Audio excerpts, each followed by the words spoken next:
Welcome to the Happiness Podcast. I'm Dr. Robert Puff. I think when many of us think about happiness, we think about being on the beach, perhaps in Hawaii, sitting comfortably, watching the waves, and just soaking up the beautiful nature all around us. That's a good, stress-free, beautiful day. But the truth is, life happens, and our days aren't like that. Often. Most of the time. We wake up in the morning, we have to hurry up and get to work. And then on the way to work, we have to deal with rude drivers and people that just annoy us. And then when we're at work, we think about, will our paycheck cover all our expenses this week? Or if we're a student, we may be concerned about that upcoming exam and all the homework we have.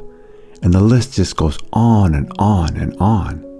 But does our happiness, does life have to be between these two extremes? The few and often so seldom pockets of time where our minds are at peace and all is well with the universe, juxtapose the rest of our lives where there's so much stress and so many things to be done and so many battles to be fought. No, life doesn't have to be this way. Today we're going to explore the concept of antifragility, which describes 3 ways that we respond to stressful situations. The first is called fragile. This is where we break under stress. The second is called resilience. This is where we bounce back from stress, but we're still unchanged. And the third one is called antifragile. And this is where, when we're under stress, we get stronger and we improve as a human being. This concept was first taught and elaborated by Dr. Taleb. I think if you take a moment and think about yourself or other people in the world, there's a real effort, a lot of energy is put towards making our lives comfortable. Most of us don't like stress.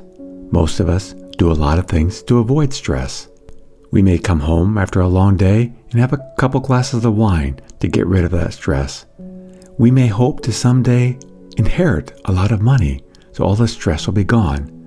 We may work hard for a while, get that fame and success from other people, and then all will be well. But if we're honest and we think about it, when life is going well, it's so easy to break it. One of the things I like to do is travel. I think many of us do. It's enjoyable, it's fun, see different parts of the world. But one thing that I like to do, and you may too, is watch other people, especially when they're on this beautiful vacation and there's a disruption, but then sure enough, and often we're looking for it, there's a stressor added to this beautiful vacation, and all isn't well anymore.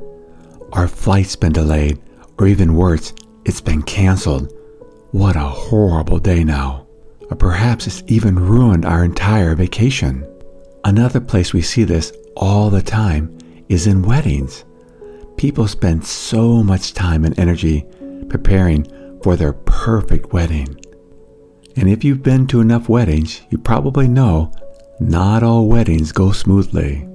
Or even if it does go smoothly, we're worried the entire time that something might go wrong. Uncle Joe may drink too much, or the cake will arrive late. Some people, when this happens, whether it be a vacation or a wedding, get incredibly upset, and it truly does ruin their vacation or their wedding. Others are more resilient. They bounce back and pretty much say, "Whew, I got through that one, barely, but I'm okay. Now let's move on." But there is a third option, and it's called being antifragile. And it basically shifts from avoiding stress to optimizing recovery and challenge. A really clear example on the physical plane to explain this is going to the gym. After I finish recording this podcast, I'm going to the gym. Now, why would anyone go to the gym? I mean, they're putting physical force on their body. It's causing them stress, their body stress. Why do they do that? Well, when you're at the gym and you're working out, putting stress on your body creates micro traumas, but it's followed by recovery. And after the recovery, your body gets stronger. We all know people that will never do anything physical if they can avoid it, because it's painful, it hurts, and they want to feel comfortable. But in the process of being comfortable, in the long run, their bodies are going to hurt a lot more. But the person who goes to the gym initially is under discomfort, but in the long run, their bodies feel so much better and are stronger because they put their body under stress. This works the same in our cognitive world too. We are affected by how we approach and interact with the stressors in our lives. But the key aspect of developing antifragility in our lives is small increments, small changes. We take small, low-risk challenges, stress challenges, and the downside is they're minimal, but the upside is that they become huge over time. I think a physical example would be helpful here. This past summer, I went to Tibet and I visited Everest Base Camp. It's at 20,000 feet. I did not climb Mount Everest. That was beyond my ability. But what I can tell you is those who did climb it did not just show up there one day and say, I'm going to climb Mount Everest and make it to the top. They wouldn't, because they would have died if they have tried that. But do you know how someone does prepare to climb the highest mountain in the world? Small increments. They learn the skills of mountain climbing. They prepare their bodies for the extreme altitude heights by often coming early and spending weeks beforehand just to get used to the higher altitudes. And then with all this effort and all these small incremental changes making their bodies stronger and more resilient, they're able to climb Mount Everest. Think of it this way. Throughout life, many of us are going to face Mount Everest, and sometimes more than once. But along the way, we're going to have lots of opportunity to get in cognitive shape to handle the challenges, the stressors that life can throw at us. But if along the way in life, instead of avoiding stressors, seeing stressors as opportunities for growth, then when we do, with all our practice, climb small hills, when it's time to climb the big mountains like Mount Everest, we're ready. Let me use an example to illustrate this. In life, we're going to have loss of people that we love. It's pretty much inevitable for all of us. Sooner or later, the people that we love, some of them may leave us, others of them may come to the end of their lives. Let's say a person goes through a divorce. This can happen to many of us. Some people, as we know, are devastated after the divorce. They never saw it coming, they never expected it, and it just overwhelms them. And they may be crippled for the rest of their lives. Other people are strong, they get through it, but that's what they do, they get through it. They're resilient, but they don't necessarily grow from it. And maybe in a few years, they're in the exact same situation they were in before. Different person, but same storyline. But a third group, the anti-fragile group, they realize throughout the course of their marriage that it could end. Their spouse could die. For some reason or another, their spouse may leave them. But along the way, throughout the years, they realize this person sleeping beside them, traveling with them, raising children with them, isn't a guaranteed permanent fixture in their life. And so, in order to be strong, when that time or if that time comes, they've spent time visualizing that actual thing happening. And though it may be very sad for their hearts, they know it's part of life and they need to be prepared for that so that they can continue to go on living after their spouse has departed from them, and not only living, but living well. Again, it's like having to climb Mount Everest. They were ready for it because they knew one of the lessons of life is impermanence. And when impermanence says, this thing that I'm attached to is no longer here, I'm still okay. We have a tendency to avoid stressors. Again, we know these people. They will go out of their way to make sure nothing is uncomfortable in their lives. And if it is, they're going to work really hard at getting back to being comfortable.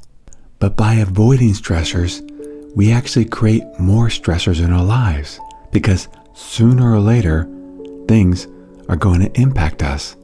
Putting ourselves under stressful situations make us stronger. We become anti-fragile. So when the crises come, and they do come, not only do we survive them, we grow through them and become even stronger. And these small changes, improvements, by facing stressors of life that we can face every day, so that when the big stressors of life do come, and they do come, we're ready. And not only are we ready, we'll grow from them too. But this is about changing our mentality. It's from seeing stressors as bad to seeing them as opportunities for growth. It's not always fun working out. It's not always enjoyable meditating. We'd rather do something else.